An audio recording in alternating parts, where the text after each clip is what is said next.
Satu, di sini saya akan membahas mengenai geografi, yaitu pengelolaan sumber daya alam, kelas 2 SMA. Sebenarnya saya Muhammad Ali Said dari Pendidikan Geografi Universitas Negeri Surabaya. Apa sih sumber daya alam itu? Nah, kita lanjut mengenai pengelolaan sumber daya alam, kita harus mengetahui dulu seluk-seluk sumber daya alam dan juga sebagainya. Manusia dan alam ini merupakan suatu dua kesatuan yang tidak bisa dipisahkan antara satu sama lain. Manusia dan alam ini memiliki hubungan atau interaksi timbal balik. Alam telah menyediakan berbagai sumber daya yang dibutuhkan oleh manusia sehingga kebutuhan manusia ini dapat terpenuhi. Begitu juga dengan sebaliknya. Jika manusia merawat alam, maka alam akan memberikan sumber daya kepada kita. Tetapi jika alam itu tidak dipelihara oleh manusia, maka alam akan rusak sehingga kebutuhan manusia tidak akan terpenuhi pastinya.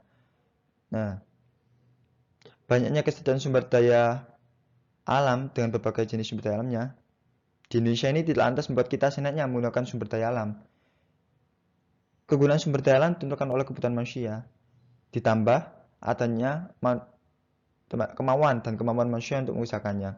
Jadi kita ketika melakukan sumber daya pengelolaan, kita nggak bisa seenaknya untuk membabat semua, untuk mengelola semua, tetapi kita harus melihat kebutuhan kita di mana, kemauan kita di mana, kemampuan kita di mana. Jangan sampai kita butuhnya segini, kemampuan kita segini, tetapi kita melakukan pengambilan sumber daya alam itu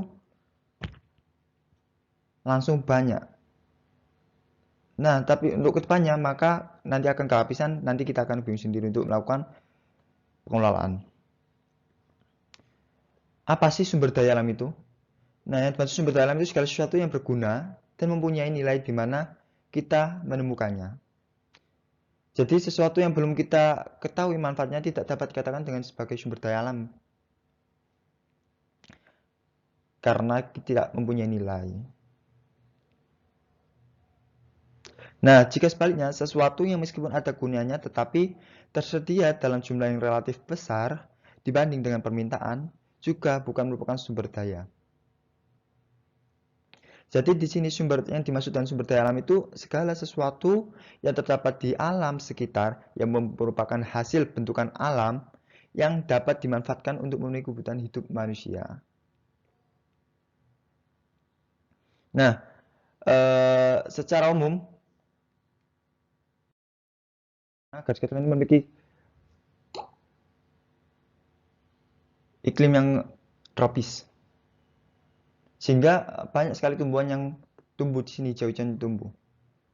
Dan juga kebetulan Indonesia ini memiliki banyak sekali sumber daya alam seperti pertambangan, hutan, kelautan. Karena itu, apalagi kelautan sumber daya ikannya. Karena Indonesia persilangan di tengah, tempat ikan-ikan untuk bertransisi.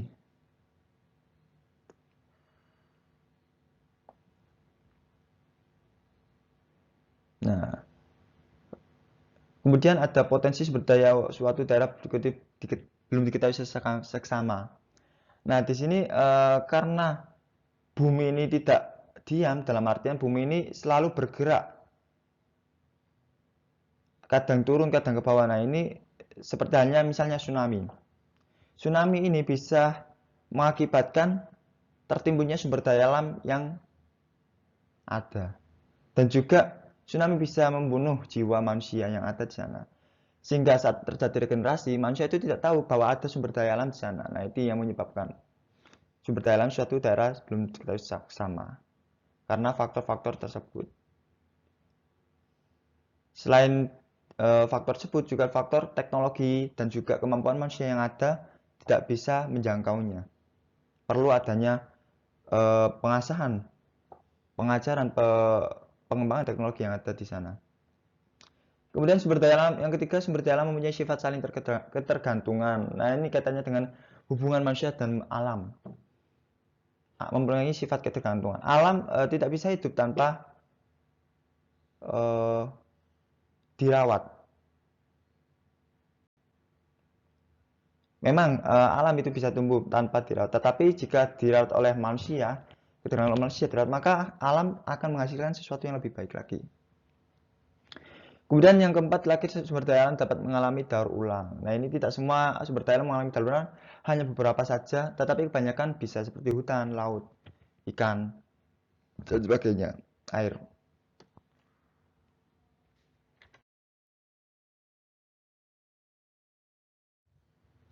Nah, di sini ada beberapa kanagram sumber daya alam, faktor-faktornya dapat dipengaruhi oleh faktor-faktor tertentu. Yang pertama, letak astronomis. Nah, kita ketahui letak astronomis wilayah Indonesia ini 6 derajat lintang utara sampai 11 derajat lintang selatan. Antara 95 bujur timur sampai 141 bujur timur.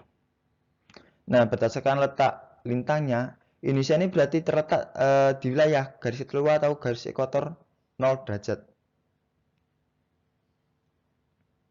Kondisi ini menyebabkan wilayah Indonesia ini beriklim tropis dengan curah hujan yang tinggi. Karena terdapat di daerah tropik basah, Indonesia memiliki hutan hujan tropis dengan keanekaragaman jenis tumbuh-tumbuhan yang hidup di Indonesia dan berbagai wilayah Indonesia. Sehingga tidak usah kaget karena Indonesia ini dijuluki hutan hujan tropis yang terluas kedua di dunia setelah Brazil. Kemudian setelah letak astronomis ada wilayah laut. Perlu kita ketahui bahwa wilayah Indonesia ini lebih besar laut daripada daratannya. Maka dari itu sumber daya laut sangat melimpah dan kaya akan sumber daya nabatinya maupun mineralnya. Nah, hasil-hasil dari sumber daya laut ini bisa berupa rumput laut, ikan, tambang minyak, lepas pantai, serta potensi pesona keindahan alam laut yang akan bisa dijadikan sebagai sumber pariwisata. Dan ketiga, faktor sumber daya yaitu letak geologis. Nah, secara geologis wilayah Indonesia ini dilalui oleh jalur pegunungan Sirkum Pasifik dan Sirkum Mediteran. Sirkum Pasifik ini merupakan rangkaian pegunungan di pantai barat Amerika Selatan dan Amerika Utara melalui Alaska, Kepulauan Aluit, Kepulauan Kuril, Jepang, Filipina, dan berakhir di Sulawesi. Nah, sedangkan rangkaian sirkum Mediteran ini dimulai dari Asia Barat, Pegunungan Himalaya, Myanmar, Kepulauan Andaman dan Kepulauan Nicobar, kemudian Sumatera bagian barat, Jawa bagian selatan, Nusa Tenggara, serta berakhir di Banda Aceh. Nah, keberadaan sirkum rangkaian ini, jalur pegunungan ini, mengakibatkan Indonesia banyak sekali gunung-gunung yang masih aktif, gunung berapi. Nah, aktivitas gunung ini memungkinkan terbentuknya berbagai macam sumber daya mineral yang bermanfaat. Karena getaran yang diakibatkan oleh rangkaian ini terkadang bisa menimbulkan suatu sumber daya alam yang baru, mengangkatkan sumber daya alam yang baru yang tertimbun di bawah tanah.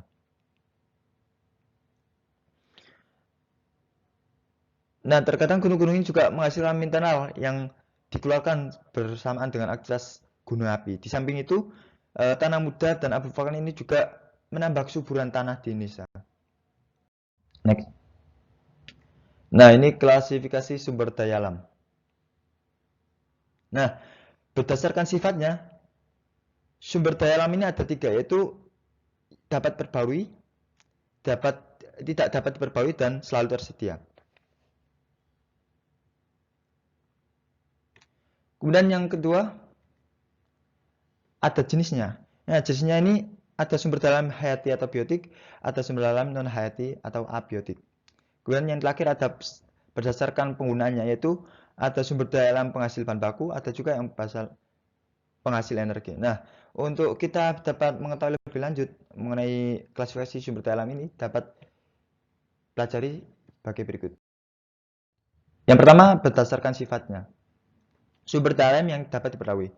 Nah, sumber daya alam yang dapat diperbarui ini ialah sumber daya alam yang dapat dimanfaatkan lagi setelah pemakaian karena kemampuannya dalam pembaruan kembali dalam relatif cepat.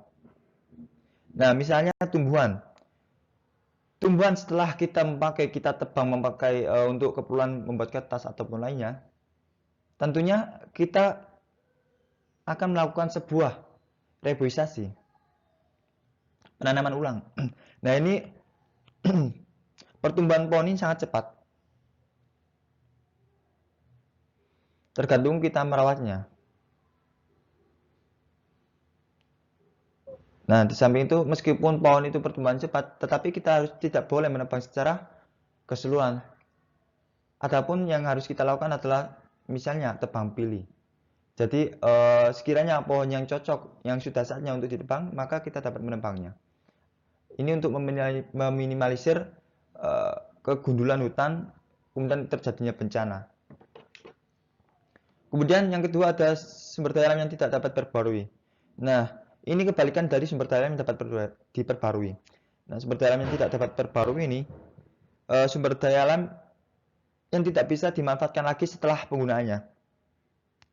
Karena ketersediaannya terbatas, sehingga manusia harus mampu mengelola dengan baik dan menghemat dengan baik sesuai kebutuhan yang ada.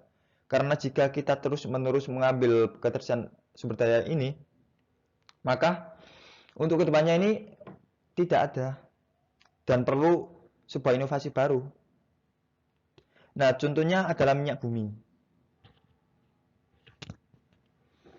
Minyak bumi sekarang semakin langka karena diambilnya sumber daya alam secara terus-menerus tanpa memperhatikan kedepannya, sehingga sekarang sumber daya alam ini semakin langka. Kemudian ada batu bara. Batu bara ini jika kita melakukan pengelolaan terus-menerus, dalam artian kita mengambil sumber batu bara terus-menerus, maka hal yang akan terjadi ke depannya ini, kemungkinan batu bara ini akan punah, kosong, habis. Kemudian yang ketiga adalah sumber daya alam yang selalu ada atau yang selalu tersedia. Nah, sumber daya alam yang selalu tersedia ini merupakan sebuah sumber daya alam yang tidak pernah habis dan yang selalu ada dan tidak takut akan kehabisannya. Karena sumber daya ini yaitu sumber daya yang terbesar untuk kelangsungan hidup manusia, seperti halnya udara. Kemudian ada angin, matahari. Ini merupakan sumber daya alam yang selalu ada. Sumber daya alam matahari, angin, air ini bisa dimanfaatkan untuk pembangkit tenaga listrik.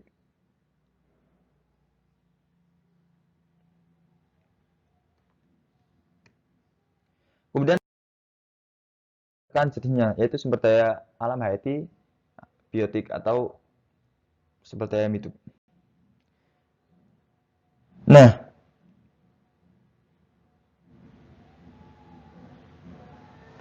sumber daya hayati biotik ini atau sumber daya hidup seperti tumbuh-tumbuhan, pohon-pohonan. Ini yang dapat menunjang kehidupan manusia. Mungkin lebih sudah jelas. Kemudian yang kedua, sumber daya non hayati yaitu kebalikan dari hayati, yaitu yang tidak hidup. Seperti batuan, tanah, air, dan masih banyak lagi. Kemudian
Kemudian persebaran dan potensi sumber daya alam di Indonesia. Yang pertama ada sumber daya hutan. Nah, di sini hutan itu memiliki wilayah banyak tumbuh-tumbuhan yang lebat dan berisi, antara lain ada pohon, semak, paku-pakuan rumput, jamur, dan lain sebagainya yang menempati daerah yang luas. Nah, potensi sumber daya hutan di wilayah Indonesia ini sangat besar, yaitu mencapai 99,6 juta hektar atau 52,3% dari seluruh luas wilayah Indonesia. Nah, hutan-hutan yang luas ini tersebar di, yang pertama ada di Kalimantan, Papua, Sulawesi, Sumatera. Nah, di Jawa sendiri, hutan ini mengalami banyak sekali penurunan karena alih fungsi lahan. Baik itu untuk pertanian, pemukiman, penduduk. Sementara itu di Sumatera dan Kalimantan, banyak sekali dijumpai alih fungsi menjadi pertanian dan perkebunan kelapa sawit contohnya.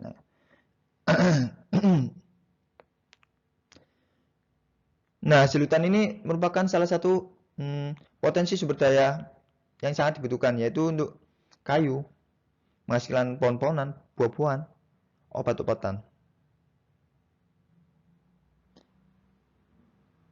Nah, setidaknya ada 4.000 jenis kayu yang 267 jenis diantaranya merupakan kayu yang memiliki nilai ekonomi tinggi seperti pohon jati.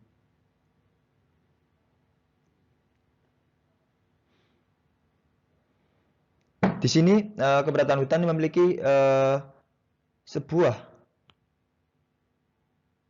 ketergantungan oleh masyarakat. Masyarakat masih banyak bergantung pada pada hutan.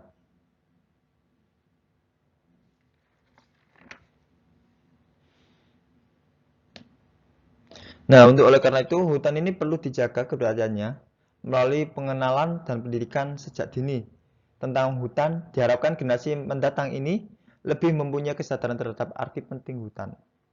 Karena hutan ini sebuah paru-paru jantung atau paru-paru untuk menghasilkan oksigen.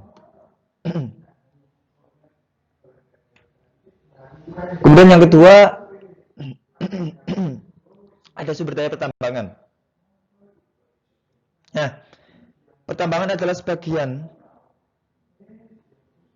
dalam Undang-Undang Nomor 4 Tahun 2009. Pertambangan adalah sebagian atau seluruh tahapan kegiatan dalam rangkaian penelitian, pengelolaan, dan pengusahaan mineral atau batu bara yang meliputi penyelidikan umum, eksplorasi, studi kelayakan, konstruksi, penambangan, pengelolaan dan pemurnian, pengangkutan dan penjualan, serta kegiatan pasca tambangan.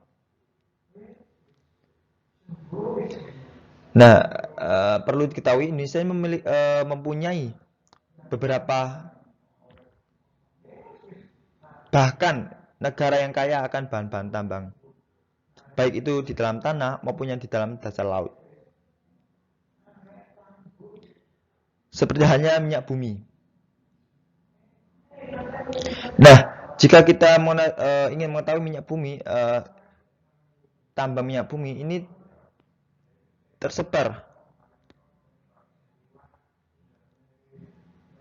di Aceh, di Sumatera, di Riau, di Jambi, kemudian di Jawa Barat, Jawa Tengah, Jawa Timur, Kalimantan, Pulau Bunyu, Papua. Nah, kemudian untuk pemboran minyak lepas pantai terdapat di Selat Malaka, Laut Jawa, Laut Cina Selatan, Selat Sunda, Selat Makassar, Laut Sulawesi, dan Selat Karimata sekitar Kepulauan Natuna.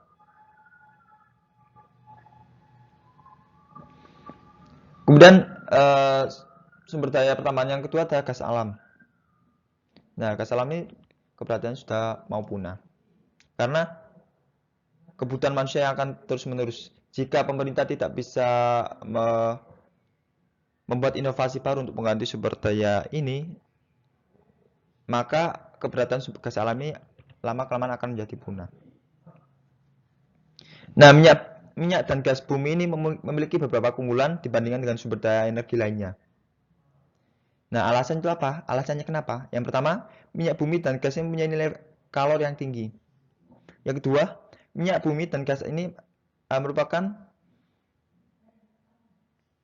suatu sumber daya alam yang menghasilkan berbagai macam bahan bakar yang dapat dimanfaatkan. Yang ketiga, minyak bumi dapat menghasilkan berbagai macam pelumas. Yang keempat, minyak bumi dapat dipakai sebagai bahan baku petrokimia, misalnya tekstil dan bahan plastik. Dan yang terakhir, sifat cair minyak bumi yang praktis karena mudah dibawa dan simpan dalam berbagai bentuk. Kemudian ada lagi banyak, yaitu ada baukosit, ada batu bara, biji besi, timah, emas, perak, tembaga, belerang, intan. Nah, itu merupakan sumber daya pertambangan yang berada di Indonesia. Kemudian yang ketiga ada sumber daya kelautan Indonesia. Nah, hasil dari perlu kita ketahui wilayah Indonesia ini lebih dari 2/3-nya adalah laut. Betapa luasnya jika dilihat dari angka tersebut, laut Indonesia. Makanya Indonesia ini bisa disebut dengan negara maritim atau wilayah kepulauan.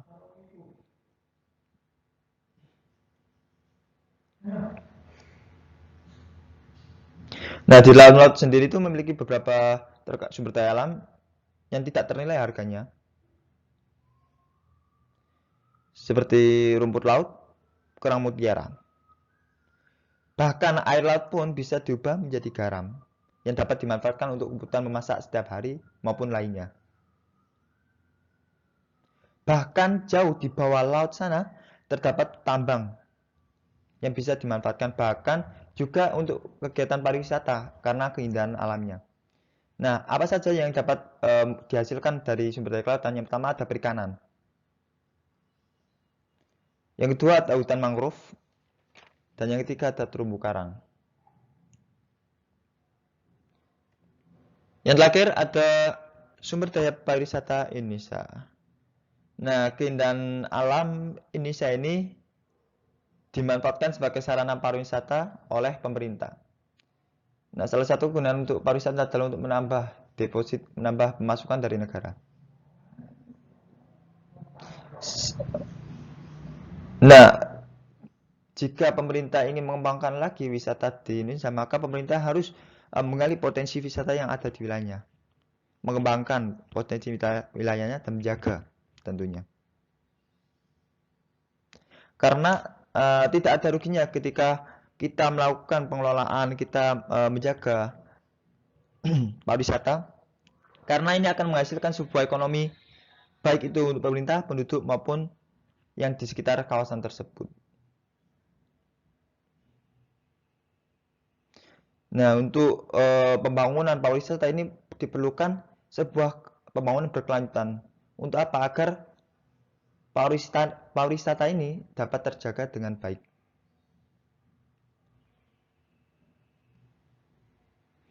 Dapat kita ketahui, Indonesia memiliki beberapa wisata yang sangat sangat bagus. Contohnya ada di Kepulauan Seribu. Nah, di sana karena ketidaksentuhan manusia, dalam artian manusia tidak banyak menyentuh sana, maka kelestarian alam, kehijauan alam dan maupun kealamannya itu masih terjaga dengan baik. Sehingga banyak sekali orang-orang yang ke sana, tetapi ya karena letaknya jauh, sulit dijangkau, maka alamnya sana masih terjaga dan masih menjadi primadona untuk wisata salah satunya. Baik, kita membahas mengenai AMDAL. Apa sih AMDAL itu? Agar kita dapat mengetahui lebih baik, lebih seksama apakah itu AMDAL, kita dapat melihat video tersebut.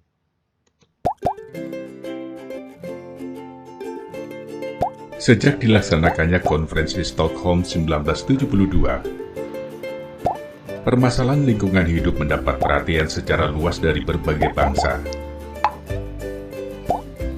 Sebelumnya, sekitar tahun 1950-an, permasalahan lingkungan hidup hanya mendapatkan perhatian dari kalangan ilmuwan. Sejak saat itu, berbagai himbauan dilontarkan oleh pakar dari berbagai disiplin ilmu tentang adanya bahaya yang mengancam kehidupan yang disebabkan oleh pencemaran dan perusakan lingkungan hidup. Lingkungan hidup adalah kesatuan ruang dengan semua benda, daya, keadaan, dan makhluk hidup, termasuk manusia dan perilakunya yang mempengaruhi alam itu sendiri, kelangsungan peri kehidupan, dan kesejahteraan manusia serta makhluk hidup lain. Merosotnya kualitas lingkungan yang disertai dengan semakin menipisnya persediaan sumber daya alam serta timbulnya berbagai permasalahan lingkungan telah menyadarkan manusia betapa pentingnya dukungan lingkungan dan peran sumber daya alam terhadap kehidupan di alam semesta.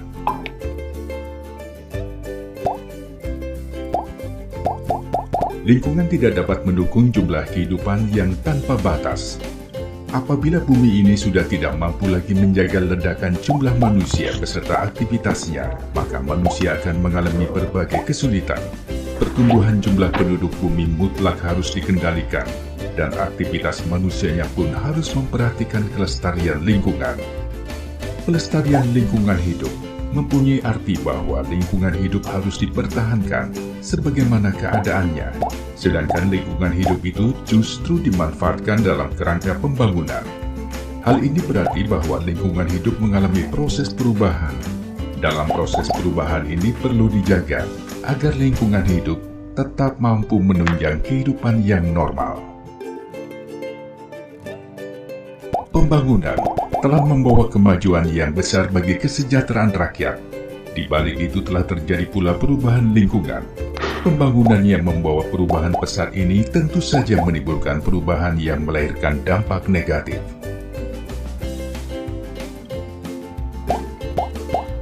Pembangunan fisik yang tidak didukung oleh usaha kelestarian lingkungan akan mempercepat proses kerusakan alam. Kerusakan alam tersebut sebagian besar diakibatkan oleh kegiatan dan perilaku manusia itu sendiri yang tidak berwawasan lingkungan. Untuk itu, perlu diupayakan suatu bentuk pembangunan berkelanjutan dan berwawasan lingkungan. Makin banyak teknologi, makin besar pula kemampuan manusia untuk merubah lingkungan. Pengaruh perubahan lingkungan akibat suatu kegiatan pembangunan terhadap masyarakat. Ada yang memberikan keuntungan pada kehidupan sosial ekonomi, tetapi ada pula yang menimbulkan kerugian terhadap kesejahteraan rakyat sehingga menambah beban masyarakat dan mengurangi manfaat dari pembangunan itu.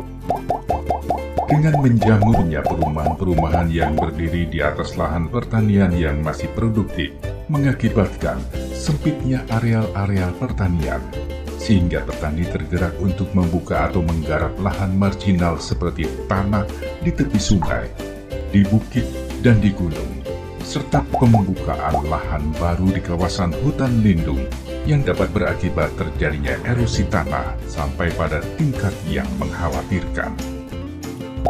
Masalah lingkungan pada dasarnya timbul karena dinamika penduduk, pemanfaatan dan pengelolaan sumber daya yang kurang bijaksana, kurang terkendalinya pemanfaatan akan ilmu pengetahuan dan teknologi maju, dampak negatif yang sering timbul dari kemajuan ekonomi yang seharusnya positif, dan benturan tata ruang.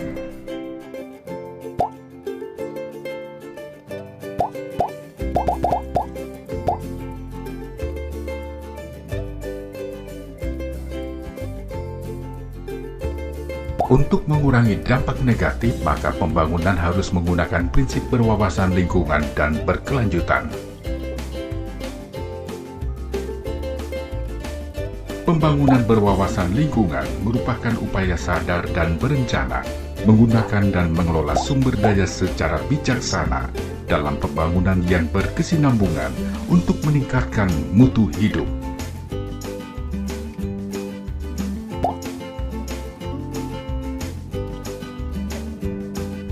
Sedangkan pembangunan berkelanjutan, sustainable development, yaitu pembangunan yang memenuhi kebutuhan sekarang tanpa mengurangi kemampuan generasi-generasi mendatang untuk memenuhi kebutuhan sendiri.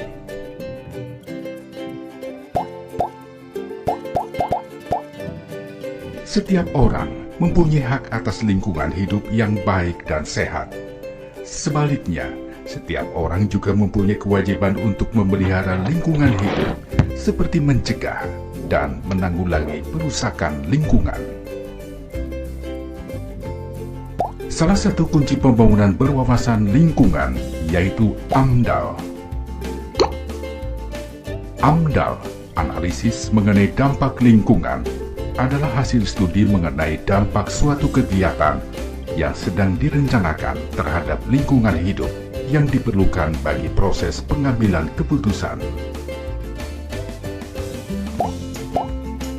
AMDAL mempunyai maksud sebagai alat untuk merencanakan tindakan preventif terhadap kerusakan lingkungan yang mungkin akan ditimbulkan oleh suatu aktivitas pembangunan yang sedang direncanakan. Di Indonesia, AMDAL tertera dalam Undang-Undang Nomor 32 Tahun 2009 tentang Perlindungan dan Pengelolaan Lingkungan Hidup, dan pelaksanaan diatur dengan Peraturan Pemerintah Nomor 27 Tahun 2012 yang merupakan pengganti PP 27 Tahun 1999 tentang AMDAL dengan penambahan berbagai pengaturan dan ketentuan perihal izin lingkungan. Dengan demikian, AMDAL merupakan sarana teknis yang dipergunakan untuk memperkirakan dampak negatif dan positif yang akan ditimbulkan oleh suatu kegiatan yang direncanakan terhadap lingkungan hidup. Dengan dukungan kemampuan lingkungan yang terjaga dan terbina keserasian dan keseimbangannya, maka pelaksanaan pembangunan dan hasil-hasil pembangunan dapat dilaksanakan dan dinikmati secara berkesinambungan dari generasi ke generasi.